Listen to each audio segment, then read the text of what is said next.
Assalamualaikum warahmatullahi wabarakatuh. Bismillahirrahmanirrahim. Alhamdulillahirrabbilalamin. Allahumma sholli ala Sayyidina Muhammadin wa ala alihi wa sahbihi wasalam. Yang terhormat Ibu Bapak Guru Madrasah Sanawiyah Negeri Kota Bogor, khususnya untuk guru sejarah kebudayaan Islam kelas 9, yakni Abi Amirullah SPDI, dan juga teman-teman sekalian. Kami dari kelompok 1 kelas 9A yang beranggotakan Adinda Revalina Khairunisa, Amanda Dwi Syahrani, Ana Nadianti, Andrea Dias Nofriza, Aure Nadila Leju. Di sini kami akan membahas tentang sejarah Islam di Indonesia yang terdiri dari kondisi masyarakat Indonesia sebelum Islam, jalur penyebaran Islam di Indonesia, teori masuknya Islam ke Indonesia. Kondisi masyarakat Indonesia sebelum Islam. Kondisi masyarakat Indonesia sebelum Islam dapat dilihat dari berbagai aspek, di antaranya perekonomian, sosial budaya, agama atau kepercayaan, sosial, dan politik, serta berbagai suku bangsa. A. Kondisi sosial budaya. Penduduk Indonesia terdiri dari berbagai suku bangsa yang masing-masing daerahnya mempunyai budaya dan bahasa beragam.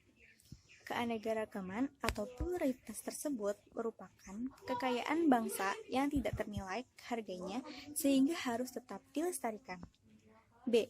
Kondisi agama atau kepercayaan. Masyarakat yang tinggal di Indonesia sebelum Islam sudah mengenal agama atau kepercayaan. Mereka sudah memeluk agama Hindu, Buddha, dan sebagian menganut kepercayaan Kapitaya. Agama Hindu lahir di India sekitar tahun 1500 sebelum Masehi dengan kitab suci Veda. Adapun agama Buddha dengan kitab suci Tripitaka lahir di India kurang lebih tahun 500 sebelum Masehi.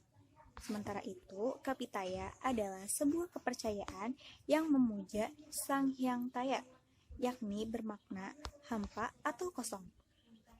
Mereka mendefinisikan bahwa Sang Hyang Taya adalah Sang Hyang Widi Tan Kena Kinaya Ngapa Yan Ana Palah Dudu. Tuhan itu tidak boleh diserupakan atau bahkan terlintas gambarannya di pikiran kita. Kalau sampai diwujudkan, maka itu berarti bukan Tuhan. Sedangkan para orientalis mengklasifikasikan kepercayaan nenek moyang Indonesia dalam dua jenis, yaitu animisme dan dinamisme. C. Kondisi perekonomian penduduk Indonesia. Penduduk Indonesia sebelum Islam memiliki berbagai C. Kondisi perekonomian penduduk Indonesia sebelum Islam. C. Kondisi perekonomian penduduk Indonesia sebelum Islam memiliki berbagai mata pencaharian. Di antara mereka ada yang berdagang, bercocok tanam, berternak, serta berlayar atau menjadi nelayan. Indonesia terletak di daerah tropis. Komoditas pertanian dan perkebunan sebagian besar dapat tumbuh di Indonesia, yang notabene memiliki tanah subur melimpah. Indonesia adalah penghasil utama dari berbagai produk pertanian tropis. Komoditas pertanian dan perkebunan penting di Indonesia meliputi cengkeh, kayu manis, kayu putih, rempah-rempah, dan lain-lain. Kondisi sosial politik. Sebelum Islam datang ke Indonesia, pada abad ke-7 hingga ke-12, keadaan dan corak masyarakat Indonesia sangat dipengaruhi oleh tata susunan kasta-kasta yang menjadikan kehidupan masyarakat terbagi menjadi kelas-kelas masyarakat. Kepercayaan yang berkembang di Indonesia saat itu yaitu animisme, dinamisme, Buddhisme, dan Hinduisme. Kerajaan Sriwijaya mengalami masa kejayaan baik dalam bidang politik, sosial, maupun ekonomi. Kejayaan yang dialami Sriwijaya sangat ditentukan oleh letak wilayahnya sebagai kerajaan maritim. Dalam hal ini, Sriwijaya merupakan bagian dari jalur perdagangan internasional. Namun, akhirnya mengalami kemunduran. Kemunduran Sriwijaya diperparah dengan serangan kerajaan Singasari dari Jawa melalui ekspedisi Pamalayu. Melalui ekspedisi tersebut, supremasi kerajaan Singasari dapat ditancapkan di bekas wilayah Sriwijaya di Sumatera. Setelah Singasari berkuasa, kemudian muncullah Majapahit sebagai kerajaan yang memiliki kekuatan dan pengaruh lebih besar. Kemunculan Majapahit ini semakin memperlemah kedudukan Sriwijaya. Majapahit pernah tampil sebagai supremasi kekuatan di wilayah Indonesia setelah Sriwijaya runtuh. Kejayaan kerajaan Majapahit terjadi pada masa pemerintahan Raja Hayam Wuruk beserta patihnya yang terkenal yaitu Gajah Mada. Sumpah Palapa, Gajah Mada melakukan perluasan wilayah secara luar biasa. Majapahit kemudian mengalami kemunduran yang lebih banyak disebabkan oleh adanya konflik internal pada tahun 1478. Majapahit mengalami kemunduran. Kondisi suku bangsa. Masyarakat Indonesia memiliki suku bangsa yang beragam. Keragaman tersebut terbentuk oleh jumlah suku bangsa yang mendiami berbagai daerah Indonesia dari Sabang sampai Merauke. Rata-rata penduduk satu lalu, semua penduduk bebas memakan apapun termasuk manusia. Dan juga hukuman mati sangat lazim untuk dilakukan. Yang pertama, melalui jalur perdagangan. Pedagang-pedagang Islam dari Arab, Persia, dan Gujarat memegang peranan penting dalam penyiaran agama Islam di Indonesia. Masuknya Islam ke Indonesia melalui media perdagangan terjadi pada tahap awal, yaitu sejalan dengan ramainya lalu lintas perdagangan laut pada abad ke-7 Masehi hingga abad ke-16 Masehi. Pada masa itu, para pedagang Muslim yang berdagang ke Indonesia semakin banyak sehingga pada akhirnya membentuk sebuah pemukiman yang disebut Pekojan. Dari tempat inilah mereka saling berinteraksi dan berasimilasi dengan masyarakat setempat atau penduduk asli seraya menyebarkan ajaran agama Islam di Indonesia. Yang kedua, melalui jalur perkawinan. Para pedagang yang datang ke Indonesia banyak yang menikah dengan wanita-wanita pribumi. Sebelum perkawinan berlangsung, wanita-wanita pribumi yang beragama Islam diminta untuk mengucapkan syahadat sebagai tanda terima Islam sebagai agamanya. Melalui proses perkawinan ini, kelompok mereka semakin besar dan lambat laun berkembang dari komunitas kecil hingga menjadi kerajaan-kerajaan Islam. Yang ketiga, melalui jalur pendidikan.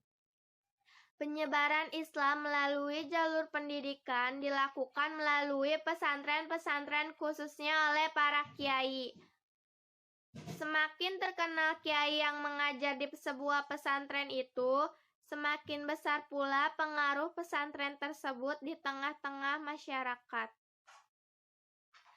Beberapa pesantren yang terkenal di Indonesia diantaranya pesantren Ampel Denta milik Sunan Ampel atau Raden Rahmat dan pesantren Sunan Giri milik Sunan Giri yang kebanyakan muridnya berasal dari Maluku. Di samping mengajar di pesantren-pesantren, para kiai juga seringkali menjadi penasehat para raja ataupun bangsawan. Yang keempat, melalui jalur tasawuf. Penyebaran Islam yang tidak kalah pentingnya ialah melalui tasawuf. Tasawuf ialah ajaran atau cara untuk mendekatkan diri kepada Allah. Tasawuf lebih memudahkan orang yang telah mempunyai dasar ketuhanan lain untuk mengerti dan menerima ajaran agama Islam. Di samping itu, ajaran tasawuf ini memelihara unsur-unsur budaya sebelum Islam, dituliskan dalam kehidupan Islam, sehingga Islam mudah diterima oleh masyarakat. Ajaran tasawuf ini banyak dijumpai dalam cerita-cerita babat dan hikayat masyarakat setempat.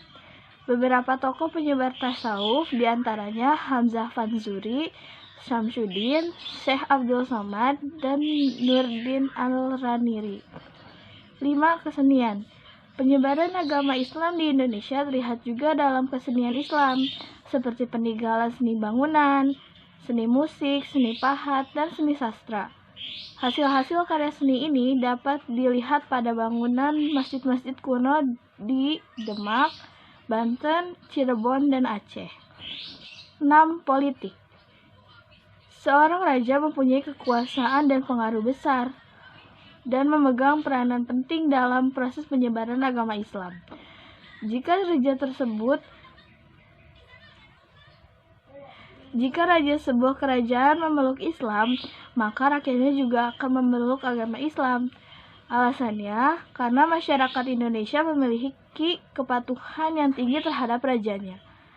Demi kepentingan politik, maka raja akan mengadakan perluasan wilayah kerajaan yang diikuti dengan penyebaran agama Islam. 7. Dakwah. Pendatang muslim yang singgah di Indonesia, baik yang menetap maupun tidak menetap, sebagian dari mereka memang benar-benar sengaja dan berniat untuk berdakwah. 7. Dakwah. Pendatang muslim yang singgah di Indonesia, baik menetap maupun tidak menetap, sebagian dari mereka memang benar-benar sengaja dan berniat untuk berdakwah. Penyebaran Islam melalui berdakwah bukan hanya dilakukan oleh pendatang dari luar Indonesia, melainkan santri yang mengenyam pendidikan di pesantren dan sudah mumpuni dalam ilmu agama. Dianjurkan untuk melakukan dakwah dalam menyebarkan agama Islam. Dan keturunan pedagang muslim yang menikahi pribumi Indonesia, ada yang memang sengaja digembleng untuk menjadi pendakwah. 3. Teori masuknya Islam ke Indonesia. Teori Mekah. Teori Mekah merupakan teori yang muncul sebagai sanggahan atau penolakan terhadap teori Gujarat. Teori Mekah ini mengemukakan bahwa Islam masuk ke Indonesia pada abad ke-7 Masehi atau abad pertama di Hijriah. Orang yang membawa Islam masuk Indonesia adalah bangsa Arab, terutama Mesir. Didasarkan pada hal berikut ini. 1.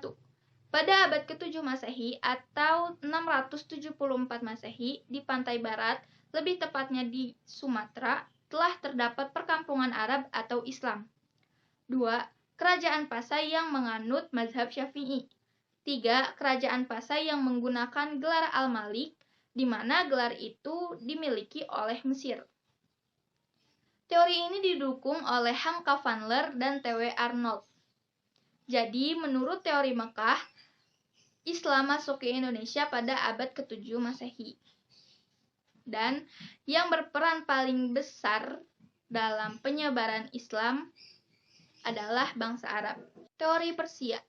Menurut teori Persia, Islam masuk ke Indonesia pada abad ke-15. Teori Persia ini didasarkan karena banyaknya kesamaan budaya antar Indonesia dengan budaya di Persia. Contohnya sebagai berikut. 1. 10 Muharram atau Hari Asyura. 2. Kesamaan tasawuf. 3. Kesamaan istilah Persia dalam sistem pengejaan bahasa Arab.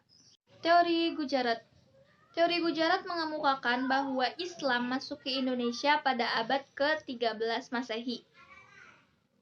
Bangsa Gujarat atau disebut juga Cambai dari India diyakini sebagai pihak yang membawa Islam masuk ke Indonesia. Teori ini didasarkan oleh hal-hal berikut ini. 1. Kurangnya fakta yang menjelaskan peranan bangsa Arab dalam penyebaran agama Islam di Indonesia. 2. Hubungan perdagangan yang sudah terjalin lama antara India dan Indonesia.